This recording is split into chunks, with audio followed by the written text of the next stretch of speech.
Hello, here is how I read Royal Jelly by Roald Dahl, or however his name is pronounced. It worries me to death, Albert. It really does, Mrs. Taylor said. She kept her eyes fixed on the baby who was now lying absolutely motionless in the crook of her left arm. I just know there's something wrong. The skin on the baby's face had a pearly translucent quality and was stretched very tightly over the bones. Try again, Albert Taylor said. It won't do any good. You have to keep trying, Mabel, he said. She lifted the ball out of the saucepan of hot water and shook a few drops of milk on the inside to her wrist, testing for temperature. Come on, she whispered. Come on, my baby. Wake up and take a bit more of this. There was a small lamp on the table close by that made a soft yellow glow all around her. Please, she said, take just a weeny bit more. The husband watched her over the top of his magazine. She was half dead with exhaustion. He could see that, and the pale oval face, usually so grave and serene, had taken on a kind of pinched and desperate look. But even so, the drop of her head as she gazed down at the child was curiously beautiful. You see, she murmured, it's no good. She won't have it. She held the ball up to the light, squinting at the calibrations. One once again. That's all she's taken. No, it's not even that. It's only 3/4. It's not enough to keep body and soul together, Albert. It really isn't. It worries me to death. I know, he said. If only they could find out what was wrong. There's nothing wrong, Mabel. It's just a matter of time. Of course there's something wrong. Dr. Robinson says no. Look, she said, standing up, you can't tell me it's natural for a 6-week-old child to weigh less by more than 2 whole pounds than she did when she was born. Just look at those legs. They're nothing but skin and bone. The tiny baby lay limply on her arm, not moving. Dr. Robinson said you was to stop worrying Mabel. So did that other one. Ha, she said. Isn't that wonderful? I'm to stop worrying. Now, Mabel, what does he want me to do? Treat it as some sort of a joke? He didn't say that. I hate doctors. I hate them all, she cried, and she swung away from him and walked quietly out the room towards the stairs, carrying the baby with her. Albert Taylor stayed where he was and let her go. In a little while, he heard her moving about in the bedroom directly over his head. Quick, nervous footsteps.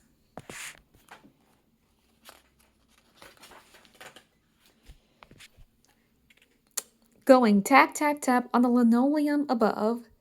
Soon the footsteps would stop, and then he would have to get up and follow her, and when he went into the bedroom, he would find her sitting beside the cot as usual, staring at the child and crying softly to herself and refusing to move. She's starving, Albert, she would say. Of course she's not starving. She is starving. I know she is. And Albert? Yes? I believe you know it too, but you won't admit. Isn't that right? Every night now was like this. Last week they had taken the child back to the hospital, and the doctor had examined it carefully and told him there was nothing the matter. It took us 9 years to get this baby, Dr. Mabel had said. I think it would kill me if anything should happen to her. That was 6 days ago, and since then it had lost another 5 ounces. But worrying about it wasn't going to help anybody, Albert Taylor told himself. One simply had to trust the doctor on a thing like this.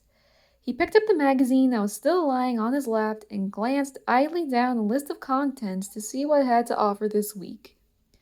Among the bees in May, honey cookery, the bee farmer and the bee farm, experiences in the control of nosema, the latest on royal jelly, this week in the apiary. The healing power of propolis, regurgitations, British Beekeepers' Annual Dinner, Association News. All his life, Albert Taylor had been fascinated by anything that had to do with bees. As a small boy, he used often to catch them in his bare hands and go running with them into the house to show to his mother. And sometimes he would put them on his face and let them crawl about over his cheeks and neck, and the astonishing thing about it all was that he never got stung. On the contrary, the bees seemed to enjoy being with him. They never tried to fly away, and to get rid of them, he would have to brush them off gently with his fingers. Even then, they would frequently return and settle again on his arm or hand or knee, any place where the skin was bare. His father, who was a bricklayer, said there must be some witch's stench about the boy, something noxious that came oozing out through the pores of the skin, and that no good would ever come of it, hypnotizing insects like that. But the mother said it was a gift given him by God, and even went so far as compared him with St. Francis and the birds. As he grew older, Albert Taylor's fascination with bees developed into an obsession, and by the time he was 12, he had built his first hive. The following summer, he had captured his first swarm. 2 years later, at the age of 14, he had no less than 5 hives standing neatly in a row against the fence in his father's small backyard. And already, apart from the normal task of producing honey, he was practicing the delicate and complicated business of rearing his own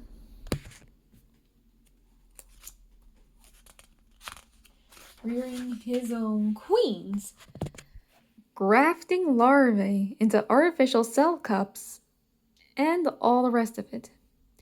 He never had to use smoke when there was work to do inside a hive, and he never wore gloves on his hands or a net over his head. Clearly, there was some strange sympathy between this boy and the bees, and down in the village, in the shops and pubs, they began to speak about him in a certain kind of respect, and people started coming up to his house to buy his honey. When he was 18, he had rented 1 acre of rough pasture alongside a cherry orchard down the valley about a mile from the village. And there he had set out to establish his own business. Now 11 years later, he was still in the same spot, but he had 6 acres of ground instead of 1, 240 well-stocked hives, and a small house that he'd built mainly with his own hands. He had married at the age of 20, and that, apart from the fact that it had taken them over 9 years to get a child, had also been a success. In fact, everything had gone pretty well for Albert until a strange little baby girl came along and started frightening them out of their wits by refusing to eat properly and losing weight every day. He looked up from the magazine and began thinking about his daughter. That evening, for instance, when she had opened her eyes at the beginning of the feed, he had gazed into them and seen something that frightened him to death. A kind of misty, vacant stare, as though the eyes themselves were not connected to the brain at all, but were just lying loose in their sockets like a couple of small gray marbles. Did those doctors really know what they were talking about? He reached for an ashtray and started slowly picking the ashes out from the bowl of his pipe with a matchstick. One could always take her along to another hospital, somewhere in Oxford, perhaps. He might suggest that to Mabel when he went upstairs. He could still hear her moving around the bedroom, but she must have taken off her shoes now, and put on slippers because the noise was very faint. He switched his attention back to the magazine and went on with his reading. He finished the article called Experience in the Control of Nosema, then turned over the page and began reading the next one, the latest on royal jelly. He doubted very much whether there would be anything in this that he didn't know already. What is this wonderful substance called royal jelly? He reached for the tin of tobacco on a table beside him and began filling his pipe, still reading. Royal jelly is a glandular secretion produced by the nurse bees to feed the larvae immediately they have hatched from the egg. The pharyngeal glands of bees produce this substance in much the same way as the mammary glands of vertebrates produce milk. The fact is of great biological interest because no other insects in the world are known to have evolved such a process. All old self, he told himself, but for want of anything better to do, he continued to read. Royal jelly is fed in concentrated form to all bee larvae for the first 3 days after hatching from the egg, but beyond that point, for all those who are destined to become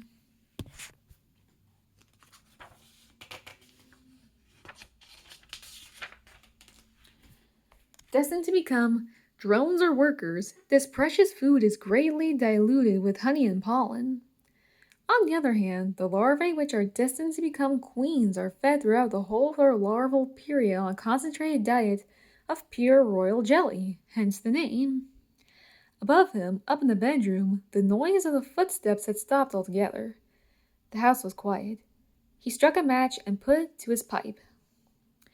Royal jelly must be a substance of tremendous nourishing power. On this diet alone, for on this diet alone, the honeybee larvae increases in weight 1,500 times in 5 days.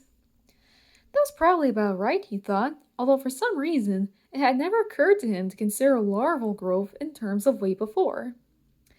This is as if a 7.5-pound baby should increase in that time up to 5 tons.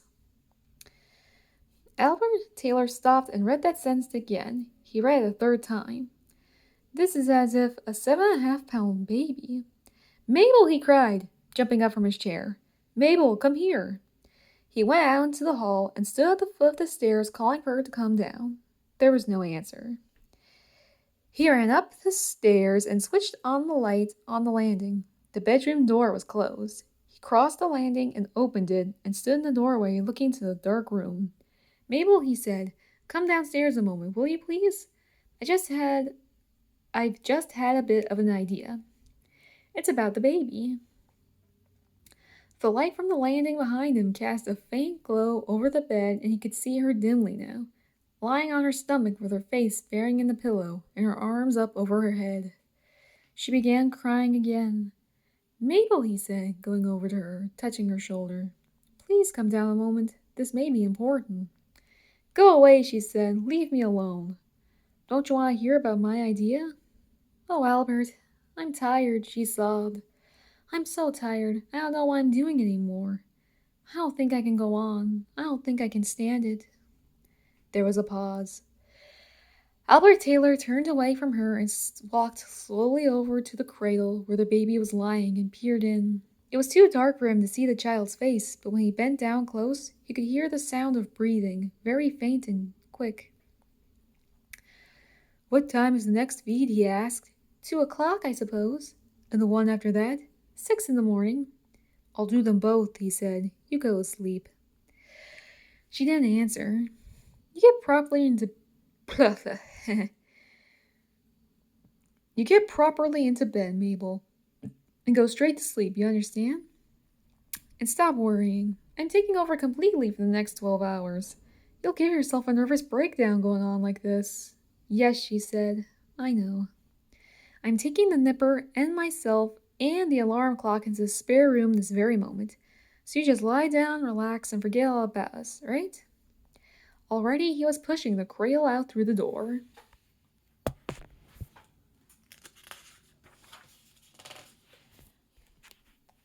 Oh, Albert, she sobbed.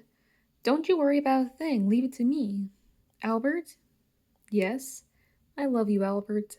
I love you too, Mabel. Now go to sleep. Albert Taylor didn't see his wife again until nearly 11 o'clock the next morning. Good gracious me, she cried, rushing down the stairs in dressing gown slippers. Albert, just look at the time. I must have slept 12 hours at least. Is everything all right? What happened? He was sitting quietly in his armchair, smoking a pipe and reading the morning paper. The baby was in a sort of carry cot on the floor at his feet, sleeping. Hello, dear, he said, smiling. She ran over to the cot and looked in. Did she take anything? Albert, how many times have you fed her? She was due for another one at 10 o'clock. Did you know that? Albert Taylor folded the newspaper neatly into a square and put it away on the side table. I fed her at 2 in the morning, he said, and she took about half an ounce, no more. I fed her again at 6, and she did a bit better that time, 2 ounces. 2 ounces? Oh, Albert, that's marvelous! And we just finished the last feed 10 minutes ago. There's a ball on the mantelpiece. Only 1 ounce left. She drank 3. How's that? He was grinning proudly, delighted with his achievement. The woman quickly got down on her knees and peered at the baby. Does she look better? He asked eagerly. Don't she look fatter in the face? It may sound silly, the wife said, but I actually think she does. Oh, Albert, you're a marvel. How did you do it? She's turning the corner, he said. That's all it is. Just like the doctor prophesied, she's turning the corner. I pray to God you're right, Albert. Of course I'm right. From now on, you watch her go. The woman was gazing lovingly at the baby. You look a lot better yourself too, Mabel. I feel wonderful. I'm sorry about last night. Let's keep it this way, he said. I'll do all the night feeds in the future. In the future, you do the day ones. She looked at him across the cot, frowning. No, she said. Oh no, I wouldn't allow you to do that. I don't want you to have a breakdown, Mabel. I won't. Not now I've had some sleep. Much better we share it. No, Albert, this is my job, and I intend to do it. Last night won't happen again. There was a pause. Albert Taylor took the pipe out of his mouth and examined the grain on the bowl. All right, he said. In that case, I'll just relieve you of the donkey work. I'll do all the sterilizing and the mixing of the food and getting everything ready. That'll help you a bit anyway. She looked at him carefully, wondering what could have come over him all of a sudden. You see, Mabel, I've been thinking. Yes, dear? I've been thinking that up until last night, I never even raised a finger to help you with this baby. That isn't true.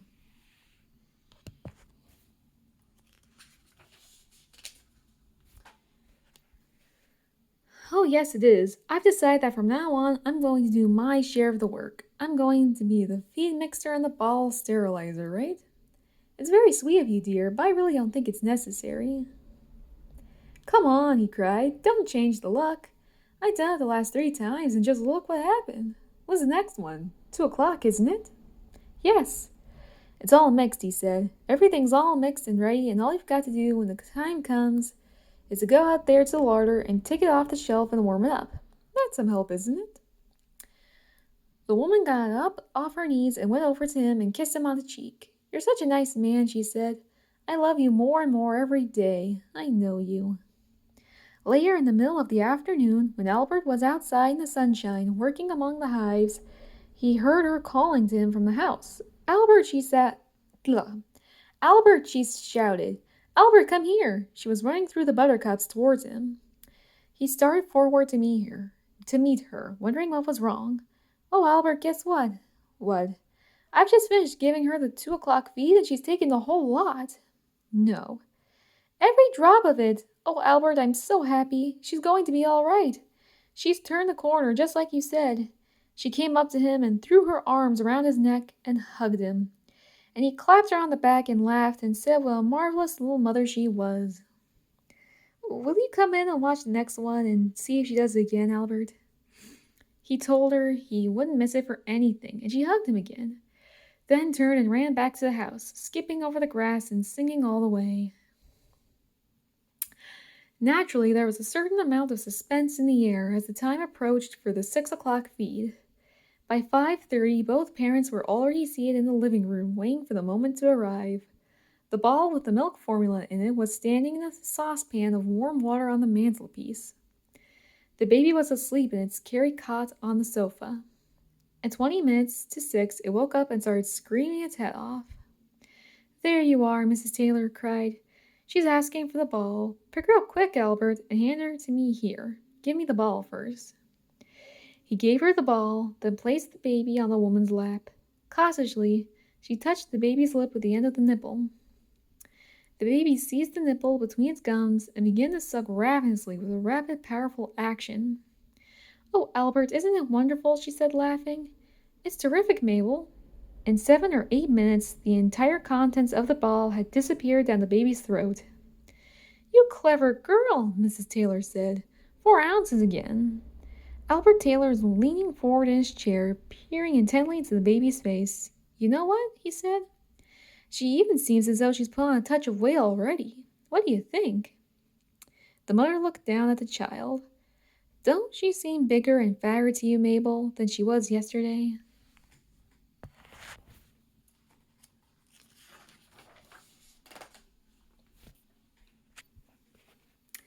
Maybe she does, Albert. I'm not sure.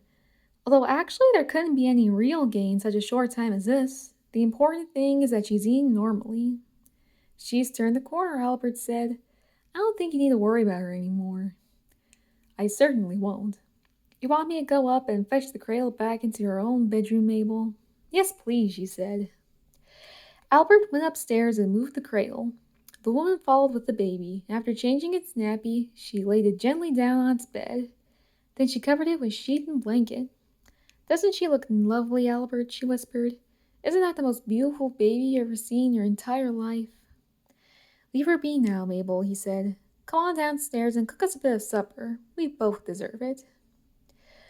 After they had finished eating, the parents settled themselves in armchairs in the living room, Albert with his magazine and his pipe, Mrs. Taylor with her knitting. But this was a very different scene from the one of the night before. Suddenly, all tensions had vanished. Mrs. Taylor's handsome oval face was glowing with pleasure. Her cheeks were pink, her eyes were sparkling bright, and her mouth was fixed in a little dreamy smile of pure content. Every now and again she would glance up from her knitting and gaze affectionately at her husband. Occasionally she would stop the clicking of her needles altogether for a few seconds and sit quite still, looking at the ceiling, listening for a cry or a whimper from upstairs, but all was quiet. Albert, she said after a while. Yes, dear. What was it you were going to tell me last night when you came rushing up to the bedroom? You said you had an idea for the baby. Albert Taylor lowered the magazine on his lap and gave her a long, sly look. Did I? He said. Yes, she waited for him to go on, but he didn't. What's the big joke? She asked. Why are you grinning like that? It's a joke, all right, he said. Tell it to me, dear. I'm not sure I ought to, he said. You might call me a liar. She had seldom seen him looking so pleased with himself as he was now, and she smiled back at him, egging him on. I should like to see your face when you hear it, Mabel, that's all. Albert, what is all this? He paused, refusing to be hurried. You do think the baby's better, don't you? He asked. Of course I do. You agree with me that all of a sudden she's feeding marvelously and looking 100% different? I do, Albert, yes. That's good, he said, the grin widening. You see, it's me that did. Did what? I cured the baby. Yes, dear, I'm sure you did, Mrs. Taylor went right on with her knitting. You don't believe me, do you?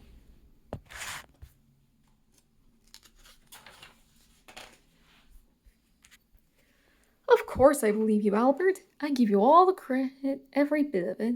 Then how did I do it? Well, she said, pausing a moment to think. I suppose it's simply that you're a brilliant feed mixer. Ever since you started mixing the feeds, she's got better and better. You mean there's some sort of an art in mixing the feeds? Apparently there is. She was knitting away and smiling quietly to herself, thinking how funny men were. I'll tell you a secret, he said. You're absolutely right. Although, mind you, isn't so much how you mix it that counts. It's what you put in. You realize that, don't you, Mabel? Mrs. Taylor stopped knitting and looked up sharply at her husband. Albert, she said, don't tell me you've been putting things in that child's milk. He sat there grinning. Well, have you or haven't you? It's possible, he said. I don't believe it. He had a strange, fierce way of grinning that showed his teeth. Albert, she said, stop playing with me like this. Yes, dear, all right. You haven't really put anything in her milk, have you? Answer me properly, Albert. This could be serious with such a tiny baby. The answer is yes, Mabel. Albert Taylor, how could you? Now don't get excited, he said. I'll tell you all about it if you really want me to, but for heaven's sake, keep your hair on. It was beer, she cried. I just know it was beer. Don't be daft, Mabel, please. Then what was it? Albert laid his pipe down carefully on the table beside him and leaned back in his chair. Tell me, he said, did you ever by any chance happen to hear me mentioning something called royal jelly? I did not.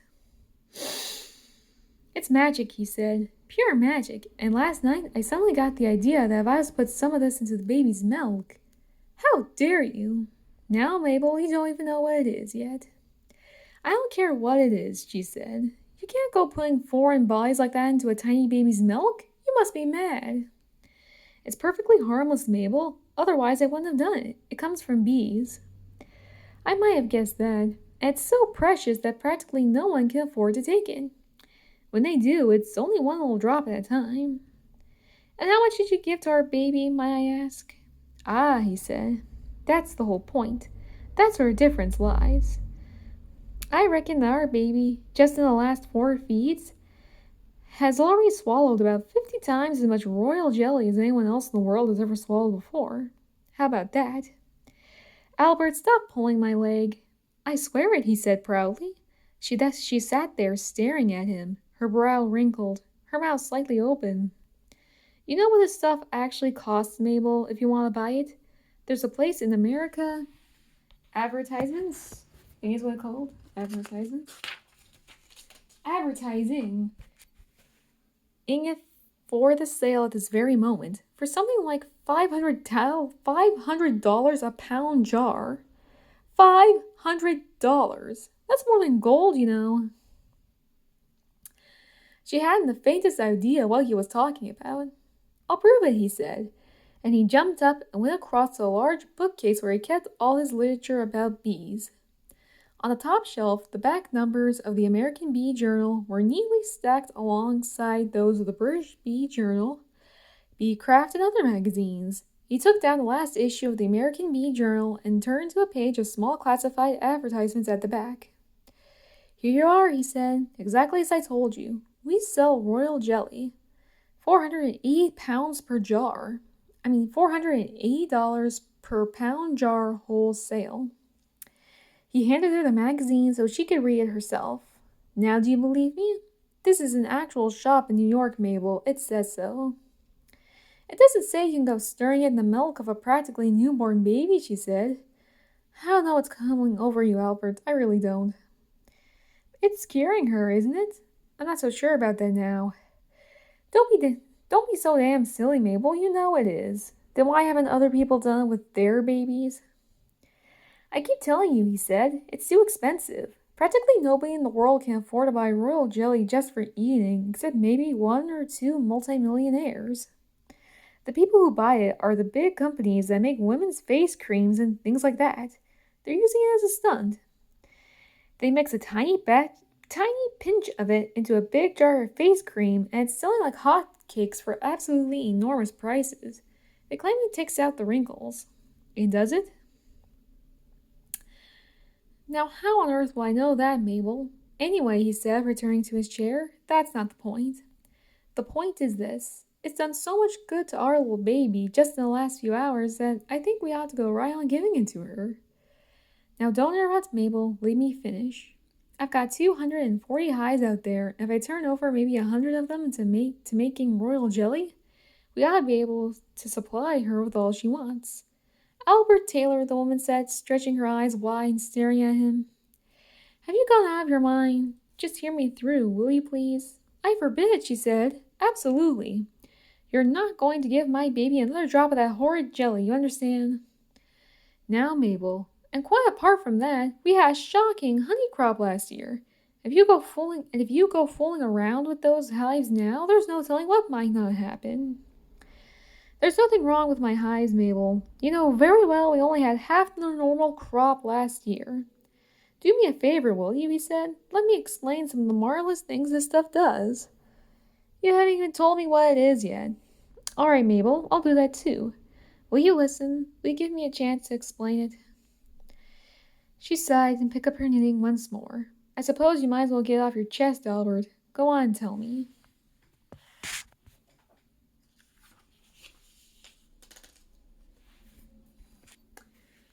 He paused, a bit uncertain now how to begin. It wasn't going to be easy to explain something like this to a person with no detailed knowledge of apicultures at all.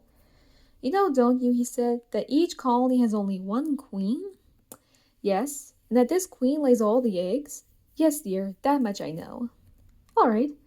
Now, the queen can actually lay different kinds of eggs. You didn't know that, but she can. It's what we call one of the miracles of the hive. She can lay eggs that produce drones, and then she can lay eggs that produce workers. Now, if that isn't a miracle, Mabel, I don't know what is. The drones are the males. We don't have to worry about them. The workers are all females. So is the queen, of course. But the workers are unsexed females, if you see what I mean. Their organs are completely undeveloped, whereas the queen is tremendously sexy. She can actually lay her own weight in eggs in a single day. He hesitated, marshaling his thoughts. Now, what happens is this: the queen crawls around on the comb and lay her eggs in what we call cells. You know all those hundreds of little holes you see in a honeycomb? Well, a brood comb is just about the same, except the cells don't have honey in them. They have eggs. She lays one egg to each cell, and in 3 days, each of these eggs hatches out into a tiny grub. We call it a larva. Now, as soon as this larva appears, the nurse bees, their young workers, all crowd around and start feeding it like mad. And you know what they feed on? Royal jelly, Mabel answered patiently. Right, he said. That's exactly what they do feed on. They get this stuff out of a gland in their heads and they start pumping it into the cell to feed the larvae. And what happens then?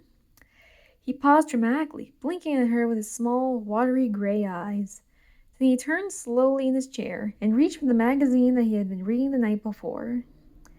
You want to know what happens then? He asked, wetting his lips. I can hardly wait. Royal jelly, he read aloud, must be a substance of tremendous nourishing power, for on this diet alone, the honeybee larvae increases in weight 1,500 times in 5 days. How much? 1,500 times, Mabel. You know what that means if you put it in terms of a human being? It means, he said, lowering his voice, leaning forward, fixing her with those small, pale eyes. It means that in 5 days, a baby weighing 7.5 pounds to start off will increase in weight to 5 tons. For the second time, Mrs. Taylor stopped knitting. Now, you mustn't take that too literally, Mabel. Who says I mustn't? It's just a scientific way of putting it, that's all. Very well, Albert, go on. But that's only half the story, he said. There's more to come. The really amazing thing about royal jelly I haven't told you yet? I'm going to show you how it can transform a plain, dull-looking little worker bee with practically no sex organs at all into a great, beautiful, fertile queen. Are you saying our baby is dull-looking and plain? She asked sharply.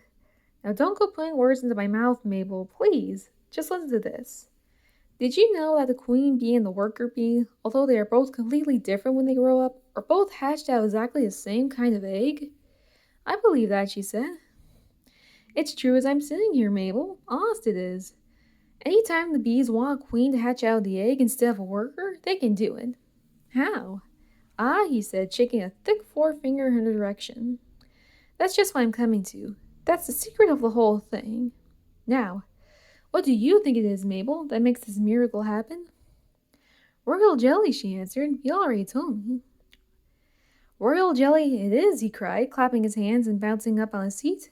His big round face was glowing with excitement now, and 2 vivid patches of scarlet had appeared high up on each cheek. Here's how it works. I'll put it very simply for you. The bees want a new queen, so they build an extra large cell, a queen cell we call it, and they get the old queen to lay one of her eggs in there. The other 1,999 eggs she lays in ordinary worker cells. Now, as soon as these eggs hatch into larvae, the nurse bees rally around and start pumping in the royal jelly. All of them get workers as well as queen. But here's the vital thing, Mabel, so listen carefully. Here's where the difference comes. The worker larvae only receive this special, marvelous food for the first 3 days of their larval life. After that, they have a complete change of diet. What really happens is they get weaned, except that it's not like an ordinary weaning because it's so sudden.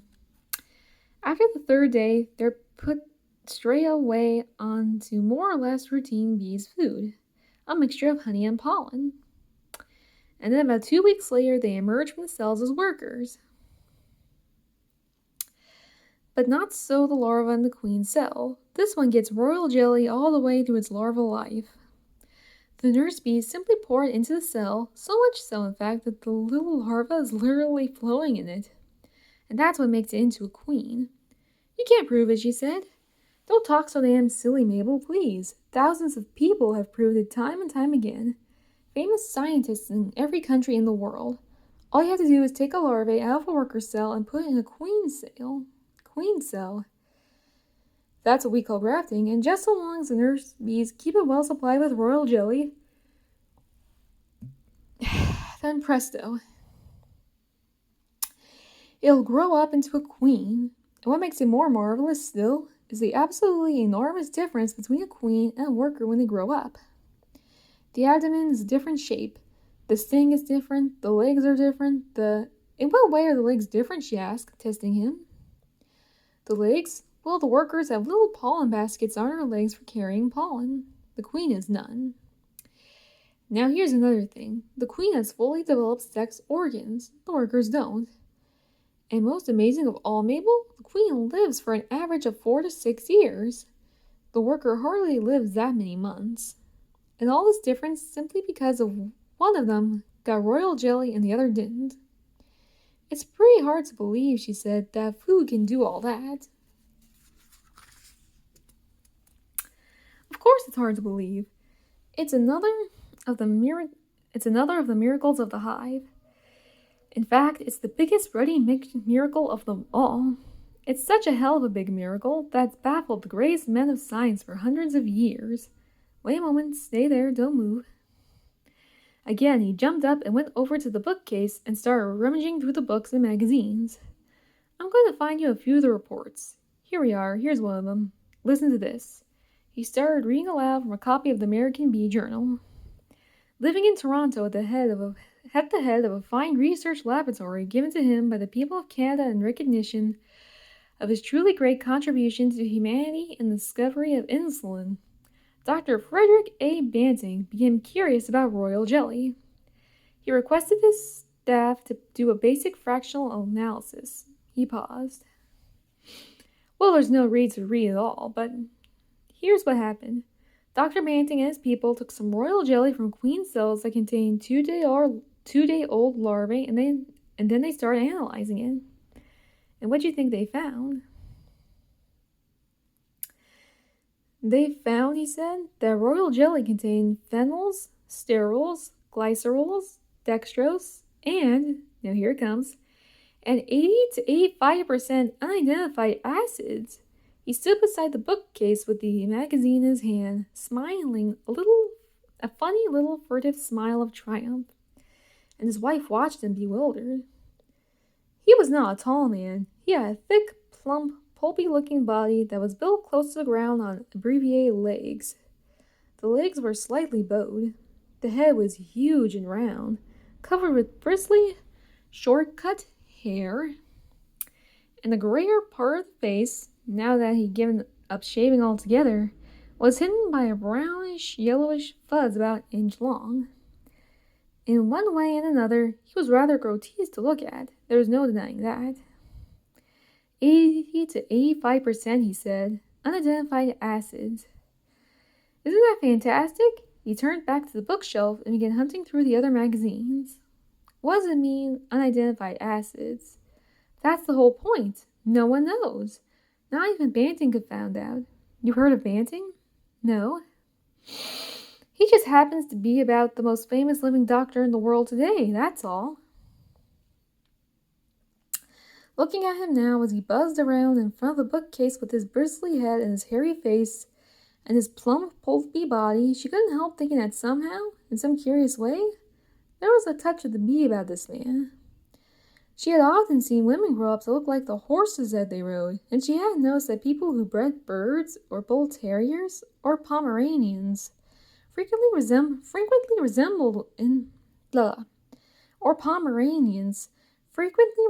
in some small but startling manner the creature of their choice.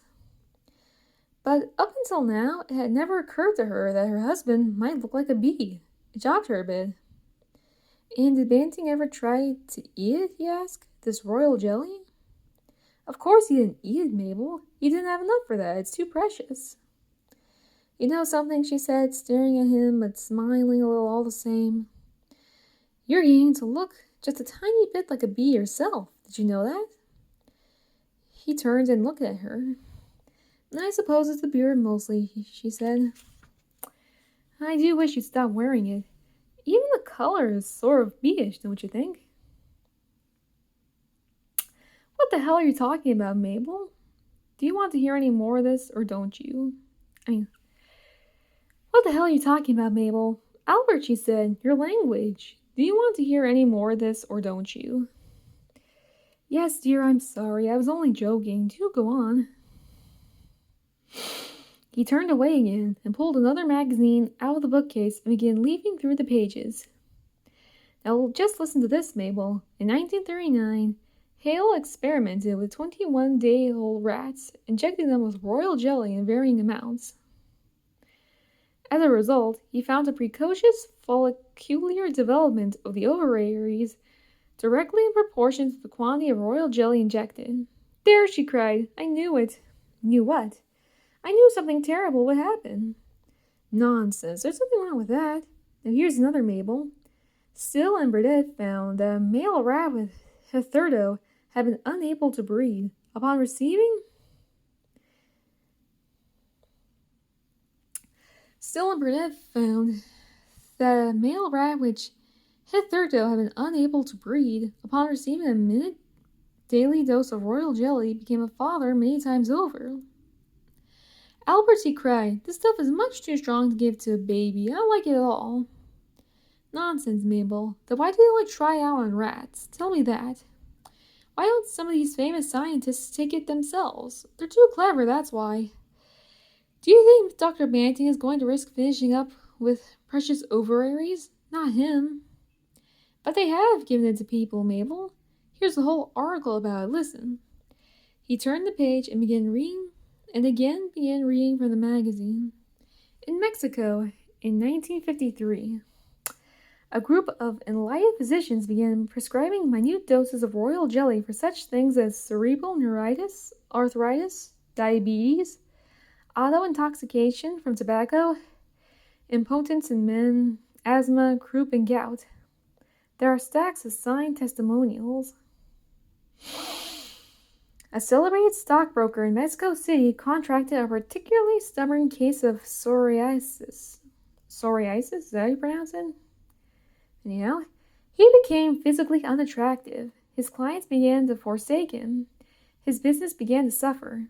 In desperation, he turned to royal jelly, one drop with every meal, and presto, he was cured in a fortnight. A waiter in the Cafe Jena, also in Mexico City, reported that his father, after taking minute doses of this wonder substance in capsule form, sired a healthy boy child at the age of 90. A bullfight promoter in Acapulco, finding himself with a rather lethargic-looking bull, injected it with 1 gram of royal jelly, an excessive dose, just before he entered the arena. Thereupon, the beast became so swift and savage that it promptly dispatched 2 picadors, 3 horses, and a matador, and finally, listen, Mrs. Taylor said, interrupting him. I think the baby's crying. Albert glanced up from his reading. Sure enough, a lusty yelling noise was coming from the bedroom above. She must be hungry, he said. His wife looked at the clock. Good gracious me, she cried, jumping up. It's past her time again already. You mix the feed, Albert, quickly, while I'll bring her down. But hurry, I don't want to keep her waiting. In half a minute, Mrs. Taylor was back, carrying the screaming infant in her arms. She was flustered now, still quite unaccustomed to the ghastly, non-stop racket that a healthy baby makes when it wants his food. Do be quick, Albert, she called, settling herself in the armchair and arranging the child on her lap. Please hurry. Albert entered from the kitchen and handed her the ball of warm milk. It's just right, he said. You don't have to test it. She hitched the baby's head a little higher in the crook of her arm and pushed the rubber teeth straight into the wide-open yelling mouth. The baby grabbed the teeth and began to suck. The yelling stopped. Mrs. Taylor relaxed. Oh, Albert, isn't she lovely? She's terrific, Mabel, thanks to royal jelly. Now, dear, I don't want to hear another word about that nasty stuff. It frightens me to death. You're making a big mistake, he said. We'll see about that. The baby went on sucking the ball. I do believe she's going to finish the whole lot again, Albert. I'm sure she is, he said. And a few minutes later, the milk was all gone. Oh, what a good girl you are, Mrs. Taylor cried, as very gently she started to withdraw the nipple. The baby sensed what she was doing and sucked harder, trying to hold on. The baby gave a quick little tug and plop, out it came. Wah! Wah! Wah! Wah! The baby yelled. Nasty old wind, Mrs. Taylor said, hoisting the children on her shoulder and patting its back. It belched twice in quick succession. There you are, there you are, my darling. There you are, my darling. You'll be all right now. For a few seconds, the yelling stopped, then started again. Keep belching her, Keep belching her, Albert said. She drank in too quick. His wife lifted the baby back on her shoulder. She rubbed its spine. She changed it from one shoulder to the other. She lay it on its stomach on her lap. She sat up on her knee, but it didn't belch again, and the yelling became louder and more insistent every minute. Good for the lungs, Albert Taylor said, grinning. That's the way they exercise their lungs, Mabel. Did you know that? There, the wife said, kissing it all over the face. There. They waited another 5 minutes, but not for one moment did the screaming stop. Change the nappy, Albert said. It's got a wet nappy, that's all it is. He fetched a clean one from the kitchen, and Mrs. Taylor took the old one off and put the new one on. This made no difference at all. Wah, wah, wah, wah, wah, the baby yelled. You didn't stick the safety pin through the skin, did you, Mabel? Of course I didn't, she said, feeling under the nappy with her fingers to make sure. The parents sat opposite one another in their armchairs, smiling nervously, watching the baby on the mother's lap, waiting for it to tire and stop screaming. You know what? Albert Taylor said last. What? I bet she's still hungry. I bet all she wants is another swig of that bottle. How about fetching me her an extra lot? I don't think we ought to do that, Albert. It'll do her good, he said, getting up from his chair. I'm going to warm her up a second helping.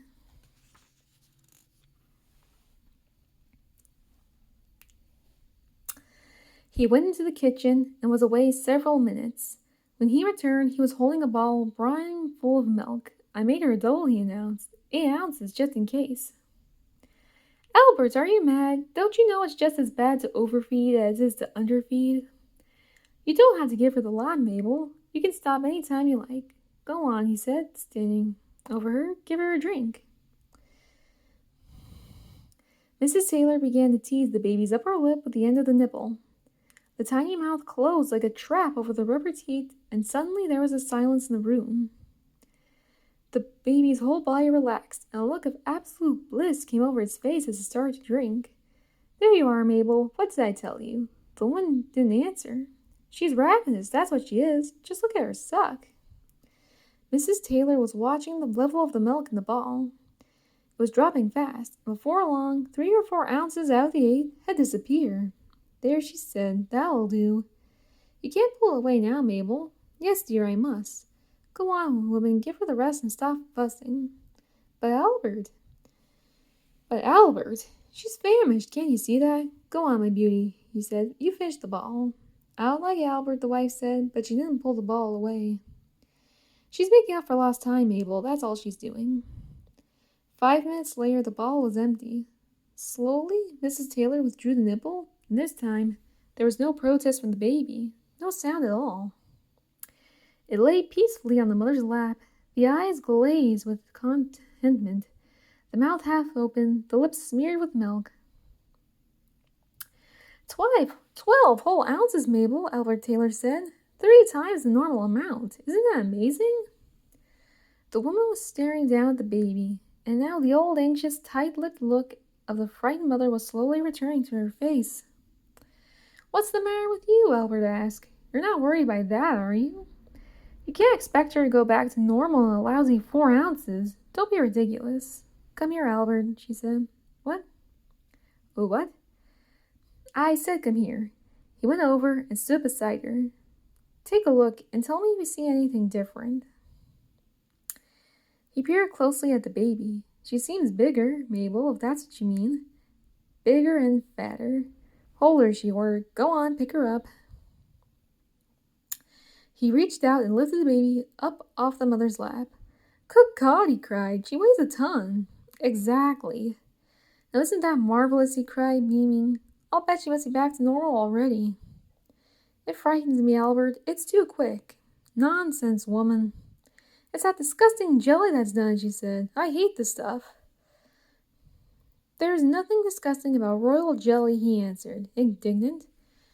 Don't be a fool, Albert. You think it's normal for a child to start putting on weight at this speed? You're never satisfied, he cried. You're scared stiff when she's losing, and now you're absolutely terrified because she's gaining. What's the matter with you, Mabel? The woman got up from her chair with the baby in her arms and started towards the door. All I can say is, she said, it's lucky I'm here to see you don't give her any more of it. That's all I can say. She went out, and Albert watched her through the open door as she crossed the hall to the foot of the stairs and started to ascend. And when she reached the third or fourth step, she suddenly stopped and stood quite still for several seconds, as though remembering something. Then she turned and came down again rather quickly and re-entered the room. Albert, she said. Yes, I assume there wasn't any royal jelly in this last feed we've just given her. I don't see why you should assume that, Mabel. Albert! What's wrong? He asked, soft and innocent. How dare you? She cried. Albert Taylor's great bearded face took on a painted and puzzled look. I think you ought to be very glad she's got another big dose of it inside her, he said. Honest, I do, and this is a big dose, Mabel, believe you me. The woman was standing just inside the doorway, clasping a sleepy baby in her arms and staring at her husband with huge eyes. She stood very erect, her body absolutely stiff with fury, her face paler, more tight-lipped than ever. You mark my words, Albert was saying. You're going to have a nipper there soon that'll win first prize in any baby show in the entire country. Hey, why don't you weigh her now and see what she is? You want me to get the scales, Mabel, so you can weigh her? The woman walked straight over to the large table in the center of the room and laid the baby down and quickly started taking off its clothes. Yes, she snapped, get the scales. Off came the little nightgown, then the undervest. Then she unnipped the nappy and she drew it away and the baby lay naked on the table. But Mabel, Albert cried, it's a miracle. She's fat as a puppy. Indeed, the amount of flesh the child had put on since the day before was astonishing. The small sunken chest with the rib bones showing all over it was now plump and round as a barrel, and the belly was bulging high in the air. Curiously, though, the arms and legs did not seem to have grown in proportion. Still short and skinny, they looked like little sticks protruding from a ball of fat. Look, Albert said, she seems to be beginning to get a bit of fuzz on the belly to keep her warm. He put out a hand and was about to run the tips of his fingers over the powdering of silky yellow-brown hairs that had suddenly appeared on the baby's stomach. Don't you touch her, the woman cried. She turned and faced him, her eyes blazing, and she looked suddenly like some kind of little fighting bird with her neck arched over towards him as though she were about to fly his face and peck his eyes out. Now wait a minute, he said, retreating. You must be mad, she cried. Now wait just 1 minute, Mabel, will you please? Because you're still thinking this stuff is dangerous. That is what you're thinking, isn't it? All right then, listen carefully. I shall now proceed to prove to you once and for all, Mabel, that royal jelly is absolutely harmless to human beings, even in enormous doses. For example, why do you think we had only half the usual honey crop last summer? Tell me that. His retreat, walking backwards, had taken him 3 or 4 yards away from her, where he seemed to feel more comfortable. The reason we had only half the usual crop last summer, he said slowly, lowering his voice, was because I turned 100 of my hives over to the production of royal jelly. You what? Ah, he whispered. I thought that might surprise you a bit. And I've been making it ever since blah. And I've been making it ever since right under your very nose. His small eyes were glinting at her, and a slow, sly smile was creeping around the corners of his mouth. You'll never guess the reason either, he said. I've been afraid to mention it up to now because I thought it might, well, sort of embarrass you. There was a slight pause. He had his hands clasped high in front of him, level with his chest, and he was rubbing one palm against the other, making a soft scraping noise. Do you remember that bit I read you out of the magazines? That bit about the rat? Well, let me see now. How does it go? Still, Burdett found the male rat, which hitherto had been unable to breed. He hesitated, the grin widening, showing his teeth. You get the message, Mabel? She stood quite still, facing him. The very first time I ever read that sentence, Mabel, I jumped straight out of my chair, and I said to myself, if it'll work with a lousy rat, I said, there's no reason on earth why it shouldn't work with Albert Taylor.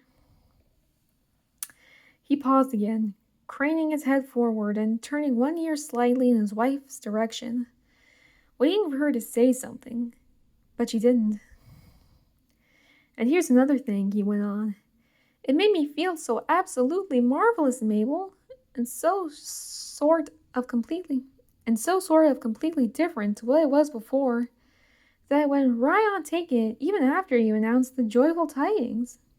Buckets of it I must have swallowed during the last 12 months. The big, heavy, haunting-looking eyes of the woman were moving intently over the man's face and neck.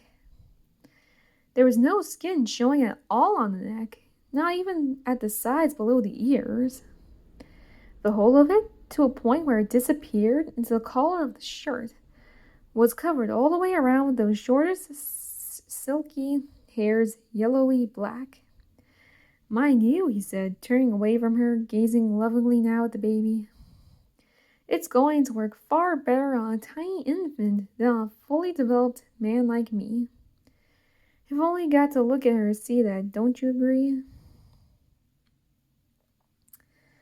The woman's eyes traveled slowly downward and settled on the baby. The baby was lying naked on the table, fat and white and comatose, like some gigantic grub that was approaching the end of its larval life, and would soon emerge into the world complete, with mandibles and wings. Why don't you cover her up, Mabel, he said. You don't want our little queen to catch a cold. And that's the story.